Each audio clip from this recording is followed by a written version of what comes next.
Circus of Eternity. The walls of the community center shook from children's laughter. In the last half hour, the homeroom teachers of 3rd, 4th, 5th, and 6th grades from 7 schools had developed a deep hatred for the circus performers who decided to tour the provinces and fleece children. Just one commercial on local television had sent boys and girls into tearful hysterics and begging their parents for money. Zoya Ivanovna stared intently at the clown, Filia, who was hopping around the stage on one leg, showing the children how a weight dropped on his other leg had really hurt him. Filia was the worst clown she'd ever seen. Yes, there's no denying it. The kids were laughing their heads off at him, but that's no indicator. They're at an age now where the word ass can make them laugh. Filia, shouted the second clown, running onto the stage. I'll help you now. And he hit Filka on his good leg with an inflatable hammer. He plopped down on his butt and roared, water spraying from his eyes. The children laughed even louder. Oh, Filka, I'm so sorry. I got something mixed up. The clown picked up the weight, spun it, and hit his colleague on the back of the head. To the sound of ringing laughter, the children's favorite's eyes bulged out of their sockets, and he himself fell dead to the floor. The lights went out on the stage. None of the adults in the audience could figure out what had happened. Was it real or not? They probably should have started panicking, but they'd been warned in advance about the unusual nature of the acts. Although no one even hinted that this wasn't a particularly kid-friendly show. A gymnast fell head first when her 2-meter-tall partner threw her into the air. A snake charmer was bitten by a cobra. A sword swallower clutched his throat and ran backstage, first shoving half a meter of steel into his mouth. The juggler, however, got off easy, just a broken nose. At the end of each number, the lights went out. But the children's laughter only grew louder at these moments, leaving the adults even more perplexed. The teachers were already beginning to imagine the avalanche of indignant statements that would descend upon them from the students' parents when they learned what kind of show their precious children had witnessed. But at that moment, Zoya Ivanovna began to think that maybe this clown wasn't so bad after all. She liked how realistically his eyes popped out. I wonder how he did it. Was it just a trick? Or does he really know how to stick them out like that? She herself was leaning toward the second option, since just the previous evening she'd watched a program about people with different abilities. At the end, they'd shown a man whose eyes bulged a couple of centimeters out of their sockets. Maybe they have a collection of freaks here, a clown with eyes, a guy who feeds on steel, an old man who's immune to cobra venom. The lights came back on. The stage was once again covered by a curtain, from under which emerged the host, a dwarf. The right half of his face was painted white, the left black.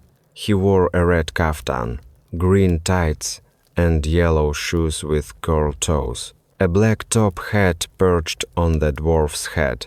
He was dressed so ridiculously and shabbily that Filka seemed 100 times more respectable and businesslike. "Dear friends," he croaked, "I have to inform you that Philip the Clown has fallen victim to a cruel fate. But his death will certainly please you, because now you will be able to buy all his things at the exit of the hall at the end of our performance. Everything, everything, everything. From the red nose to the underpants with the Circus pattern. Oh, kids, just don't tell anyone. I'm wagging my tongue here." The children reacted to this with laughter until they cried.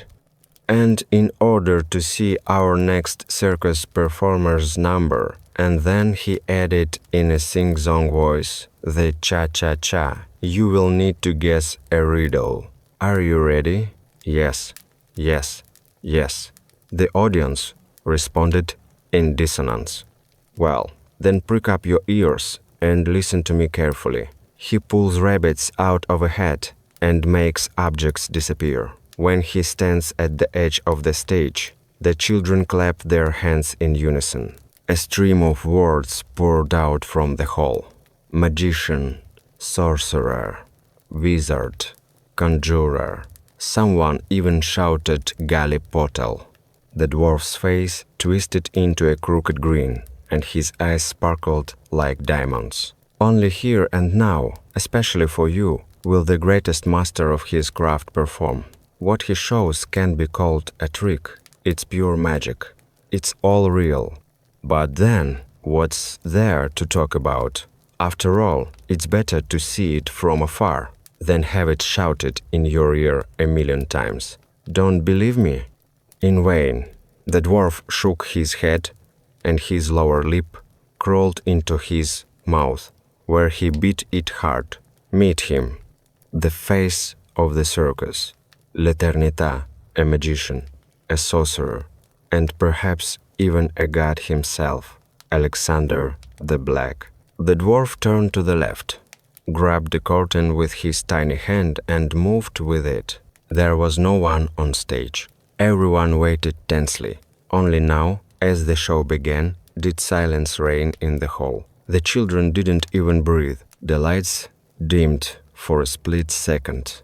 Not everyone noticed, but it was enough for a gray-haired old man in a formal black suit and a floor-length cloak to appear at the front of the stage, halfway down.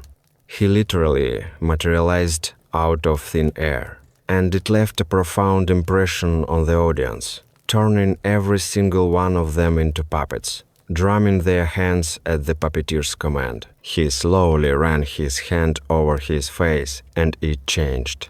The wrinkles smoothed out. The gray faded from his thick eyebrows, leaving them blacker than night. The same happened with his hair. His eyes filled with color. Now, it wasn't a 90-year-old grandfather standing before the audience. No. Now they saw a handsome young man with dark hair and mismatched eyes, brown and blue. Ovation. Bravo. Bravo.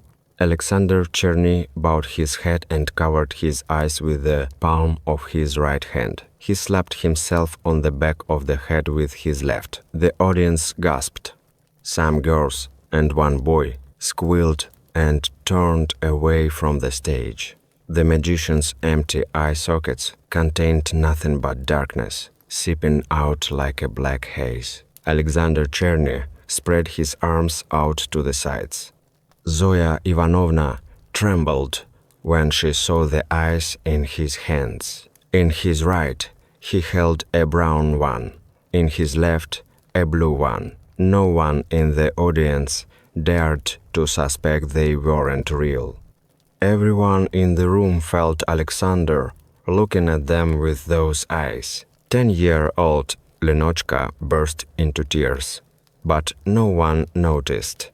But everyone caught their breath when the magician tossed a brown eye into the air, as if it weren't an eye at all, but a grape, and caught it in his mouth. The next moment, it emerged from the darkness and took its rightful place in the socket. The eyelid drooped, then rose, and the eye began to spin, as if it had always been there. None of the spectators, not adults, and certainly not children, had ever seen anything like it. Goosebumps ran through their clothes. Tears streamed down their cheeks from both admiration and horror. Their knees trembled. The magician inserted the second eye into the free eye hole. The strings twitched and the audience clapped their hands. Alexander pulled a wild grey rat from his pants pocket. He held the rodent by the tail as it squealed and struggled to free itself. Most of the spectators' faces contorted in disgust, but no one dared turn away. Everyone wanted to witness the miracle, and for good reason.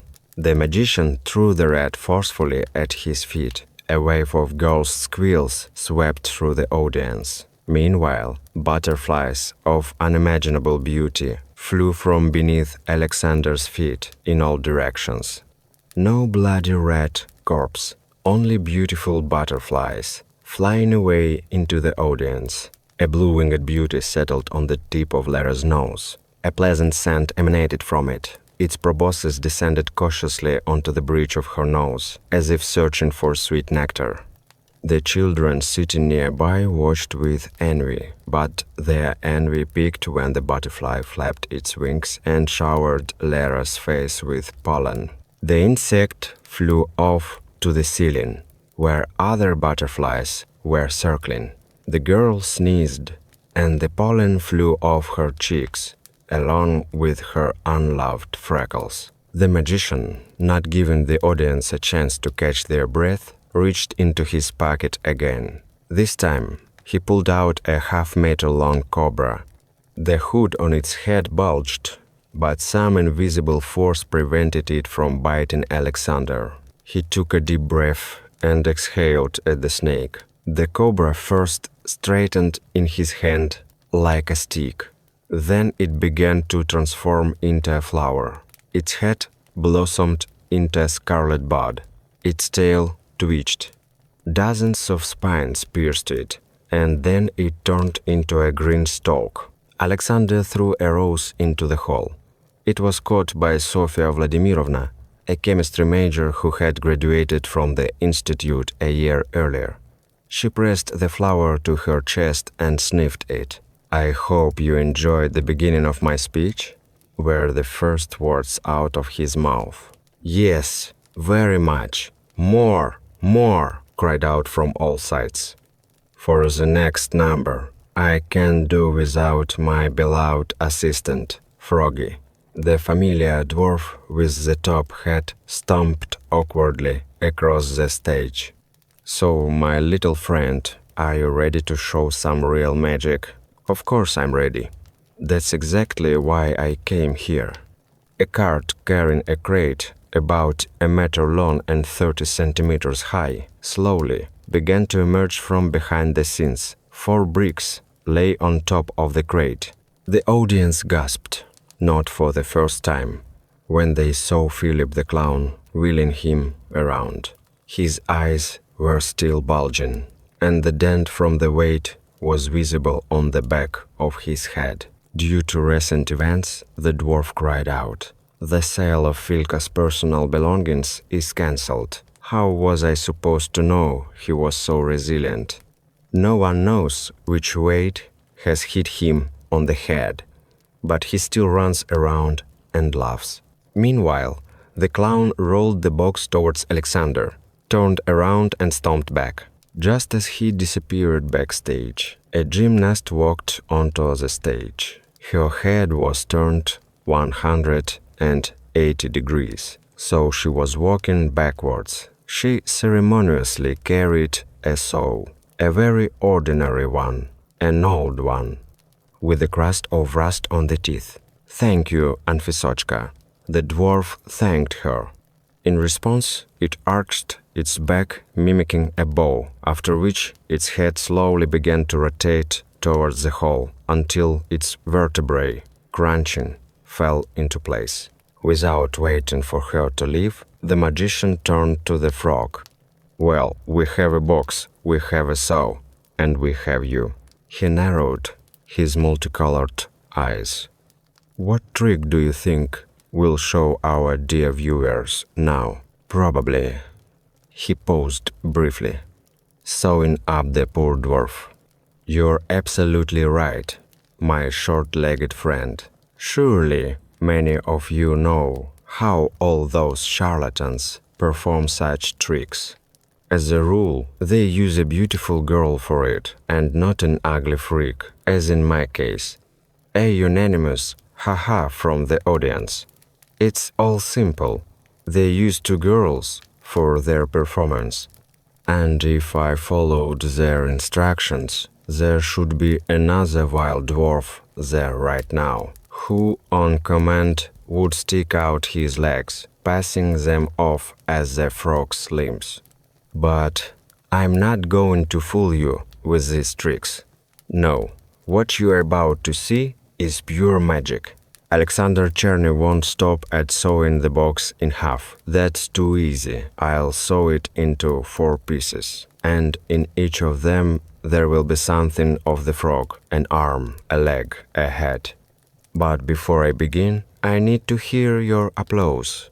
The hall obediently fulfilled the request, unless it was an order. The magician lifted the black box from the cart. See, no false bottom, just a regular box. He spun it in the air so people could see the holes for the legs, arms and head.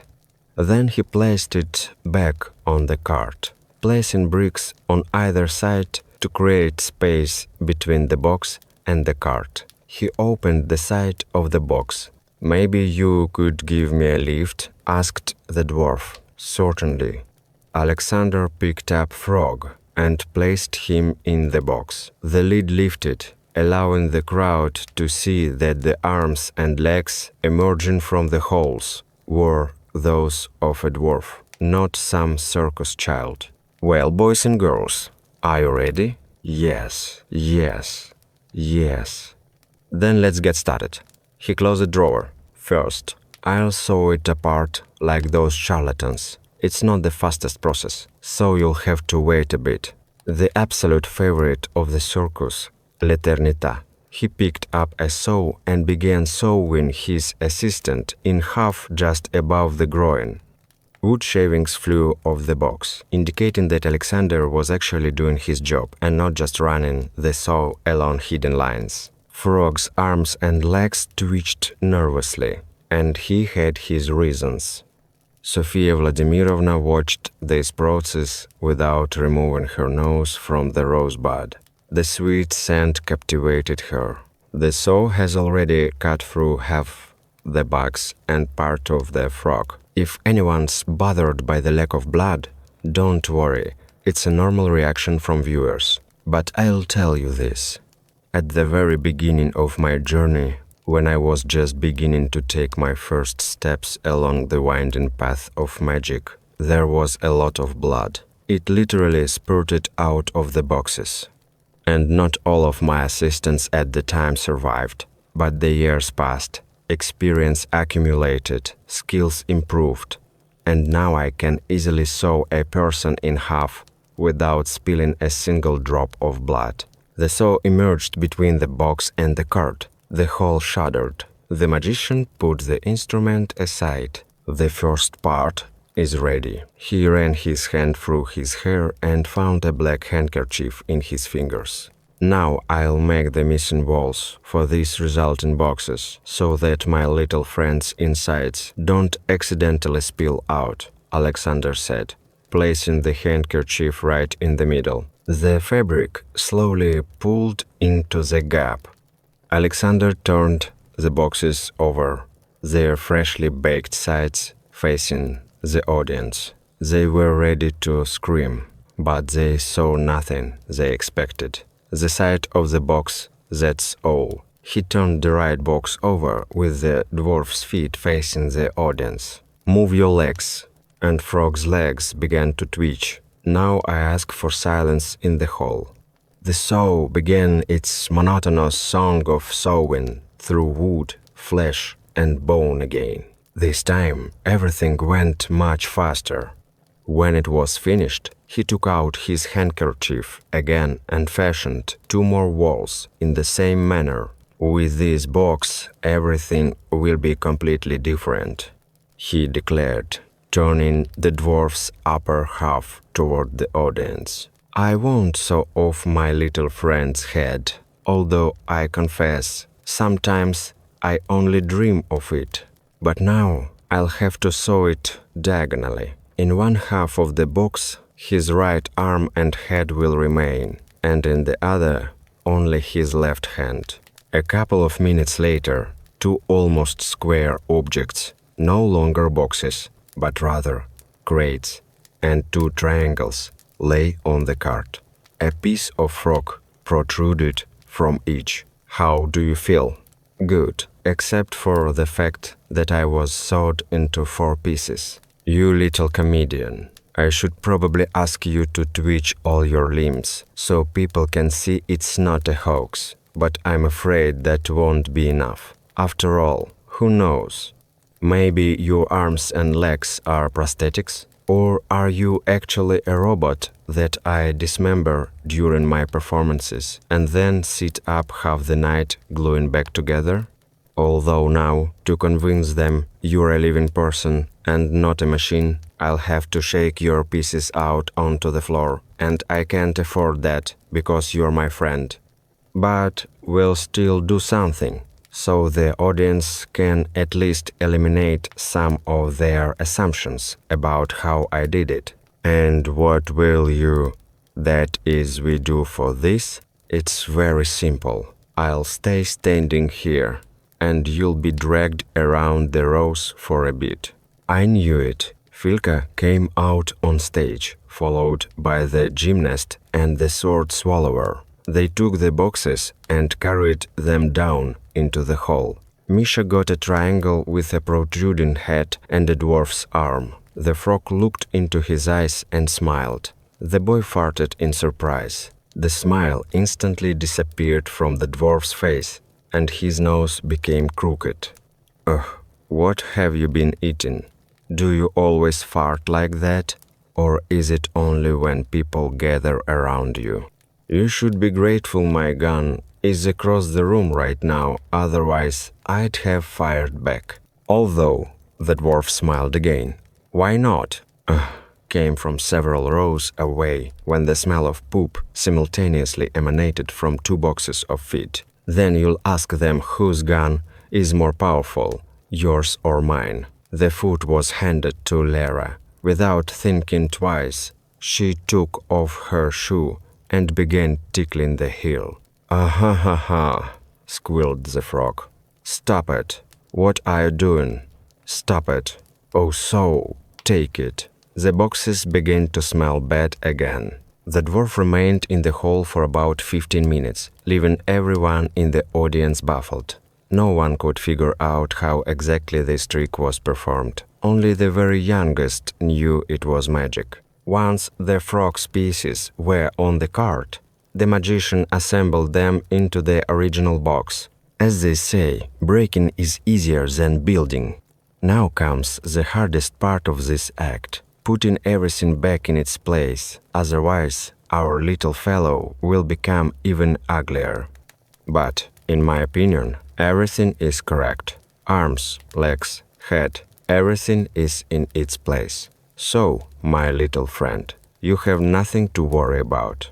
Alexander Cherny slapped each part of the box with his hand. The audience couldn't see what was happening. Slam, slam, and the 2 triangles merged. Slam, slam.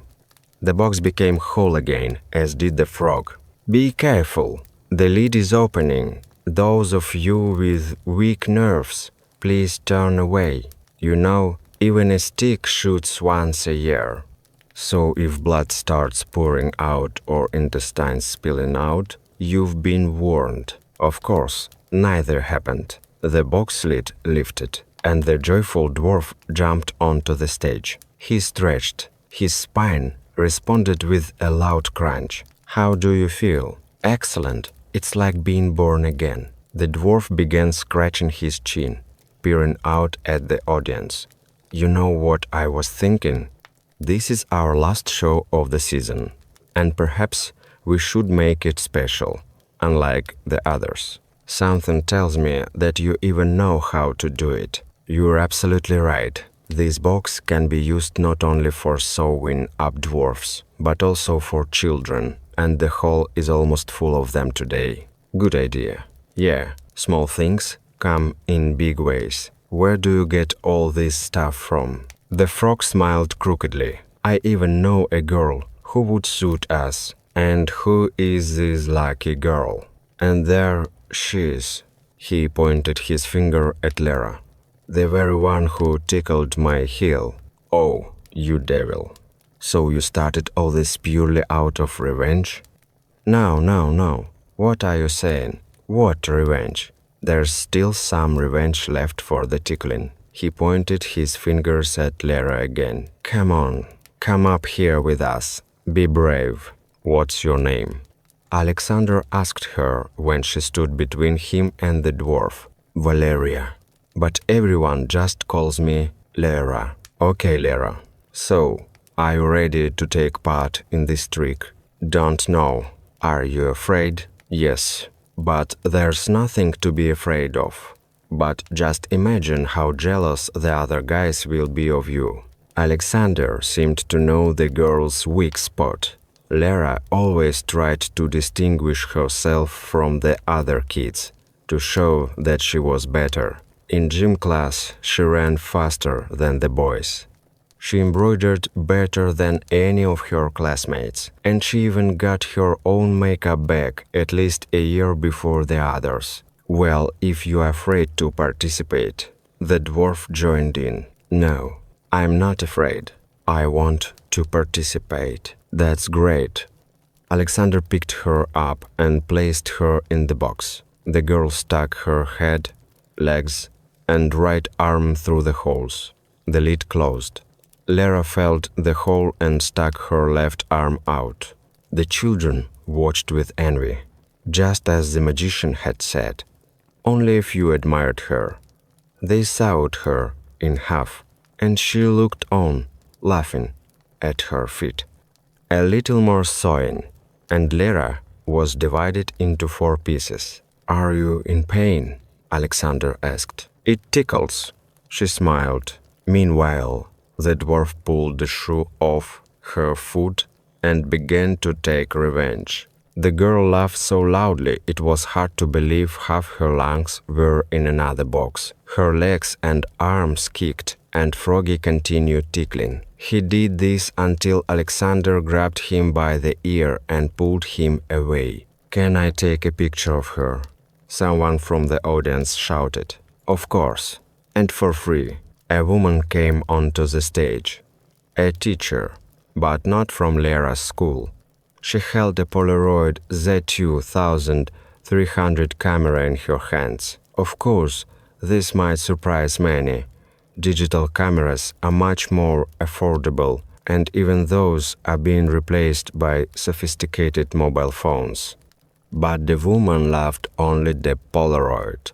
It reminded her of her childhood. The magician and the dwarf stood on either side of the cart. A flash of light and a photograph emerged from the camera.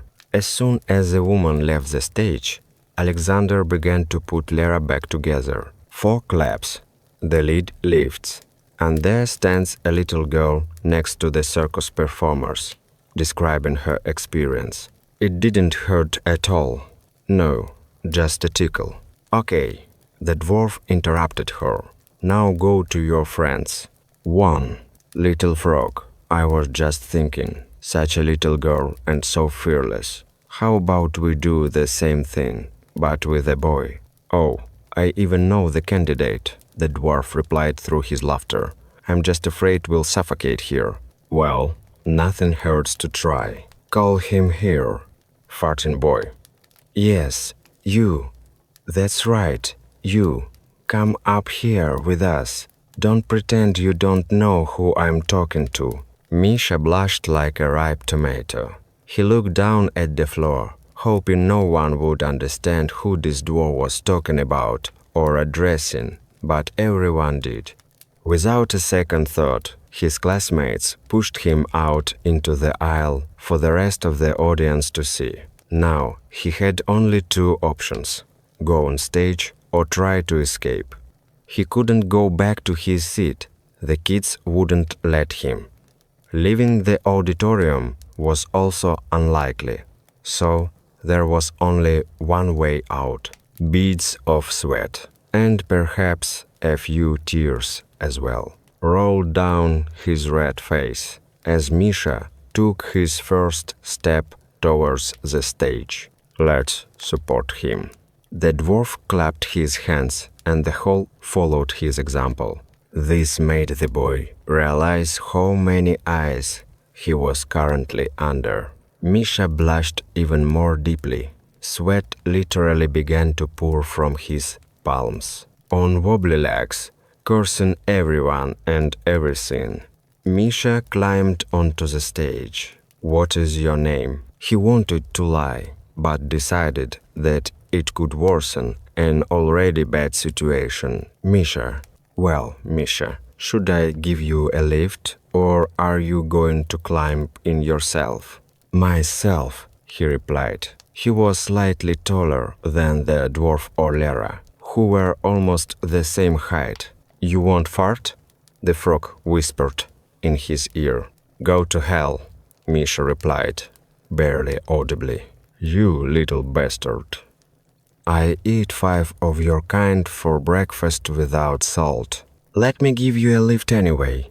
Alexander interrupted the dwarf and picked the boy up in his arms. A few familiar movements, and the box lid slammed shut. Misha's cannon was poised for a powerful salvo, but he held on with all his might. Frog seemed to sense it. Like a shark, he circled the box, chanting, "Pop, pop, pop, pop, pop, pop, pop, pop." The magician, not paying attention to this, picked up the saw. Misha got scared when he freed the first whisper from captivity. Soundless, the boy rejoiced, hoping at the same time that it was also odorless. "Come on, hurry up." The frog began to hurry. "I've already worked up an appetite." "Ha, you've waited 100 years, and you can wait another minute. Nothing will happen to you." The saw began to gnaw at the box for the 3rd time. Fart, fart, fart, fart, fart, fart, fart. The dwarf did not calm down. Misha's eyes widened as the saw touched his stomach. It grazed his belly button. The gun fired, and Froggy laughed. Another movement of the magician's hand, and dark scarlet drops hung on the teeth of the saw. The boy screamed at the top of his lungs. He felt pain and felt warm liquid pouring down his sides. Alexander wasn't stopped by the scream. Instead, he began to pick up the pace. The legs and arms began to twitch. The saw sank lower and lower, gnawing through the victim's belly. Blood bubbled from the child's mouth. Misha was no longer screaming, but choking. The dwarf rolled on the floor in a fit of hysterical laughter. The Polaroid, along with the photographs, fell from the woman's hands. She was the only one who realized that a child was being sewed apart on stage. She screamed, and it was that scream that served as the signal for everyone. It was then that chaos erupted. The frog jumped to his feet, needle-like teeth protruding hideously from his mouth. The little monster leaped from the stage onto a girl in the front row. She didn't even have time to process what had happened before those same needle-like teeth began tearing at her tender neck. In the blink of an eye, the frog had chewed a hole and, with his crooked fingers, fished out the end of the severed artery. His lips closed around it, and he began sucking his favorite delicacy, a child's blood. The magician dropped the saw. His arms rose to the ceiling, and his lips moved silently in a slow dance. The crowd favorite was casting a spell that prevented anyone from leaving the room. The audience ran for the exit. Only Sofia Vladimirovna remained in her seat. The tip of her nose was still perched in the scarlet bud. She was so enchanted that she was oblivious to what was happening around her. The flower's scent suddenly gave way to a stench, and her nose burned with pain. Opening her eyes, The teacher saw in her hand not a rose, but a vile snake. A cobra with a swollen hood, its teeth sunk into her nose. The chemist tore off the snake and threw it away. All around, the monsters began their long-awaited meal. The beautiful butterflies that had been fluttering near the ceiling all this time swooped down in unison, turning into huge hornets. Victoria Semyonovna's mouth dropped open, discovering that the door through which the audience had entered the hall had been replaced by a wall. There was no sign of an exit, as if one had never existed. "Windows! Everyone to the windows!" she commanded, pulling herself together, and a second later, 4 hornets stung her on the neck. The 5-centimeter stingers entered her like knives through melted butter. 4 injections, 10 milliliters of venom each. Her neck immediately began to swell. Victoria Semyonovna felt a sharp wave of nausea. It lasted only a few seconds until the teacher began to realize she was suffocating. Alexander continued to chant the spell, dissolving the surrounding reality. Filka ran onto the stage. His eyes were still bulging, but something about him had clearly changed. He ran toward Misha's head, which was sticking out of the box. The clown's face began to split left and right. The elastic broke, and the red nose fell into a dark red puddle. The creature's vertical mouth opened wider and wider, revealing 3 rows of teeth and a throat that allowed Filka to swallow a baby alive.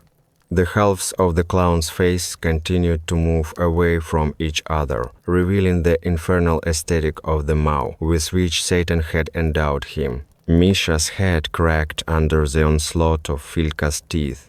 The sound of his skull cracking echoed off the stage, where it faded into the background of crying and screaming. The adults pulled back their curtains, but the windows were gone, as was the door. All around were only walls, walls, walls.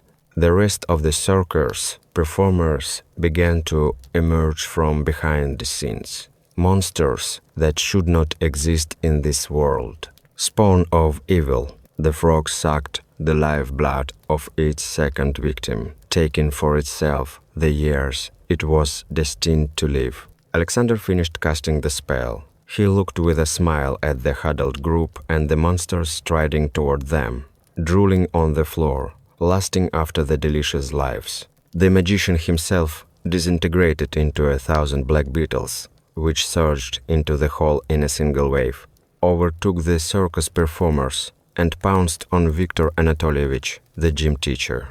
It all happened in a matter of seconds. The insects swarmed over him from head to toe, devouring him, cartilage, bones, and clothes included. Then they jumped on several 5th graders at once.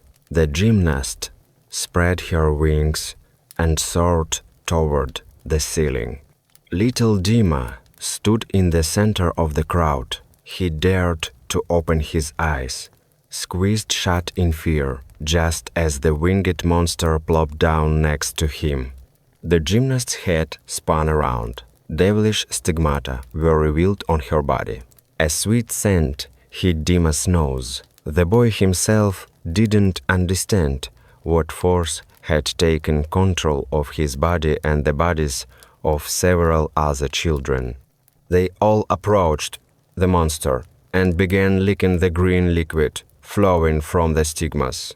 The children licked, transforming into little old men. The gymnast's head froze. She was the only creature that didn't devour children to gain years of their lives, but rather fed them her old age, her illnesses, her ailments, and everything else that flowed from her as a sweet green liquid.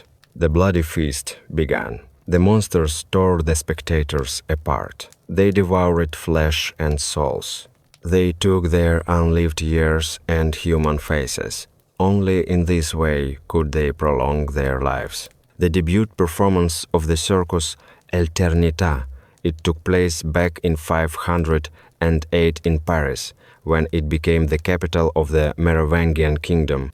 Since then, once every 100 years, those who have sold their souls to the devil are forced to go on a tour in search of a suitable location for their bloody feast. For them, times change, countries change, their faces and names change, but hunger and the desire to live have remained unchanged for 1500 years. Everyone who attended the circus show was declared missing. 240 people, 206 of whom were children. Nothing was found in the hall except a Polaroid Z2300 camera and a single photograph. Lera was immediately recognized in the photo. The dismembered girl lay on a cart. To the right stood a gray-haired old man in a formal suit, and to the left stood a dog on its hind legs. Its muzzle was painted black and white. It wore a red kaftan, green tights, and yellow shoes with Turkish toes. A black top hat sat busily on the dog's head, but the teeth protruding from its mouth weren't those of a dog.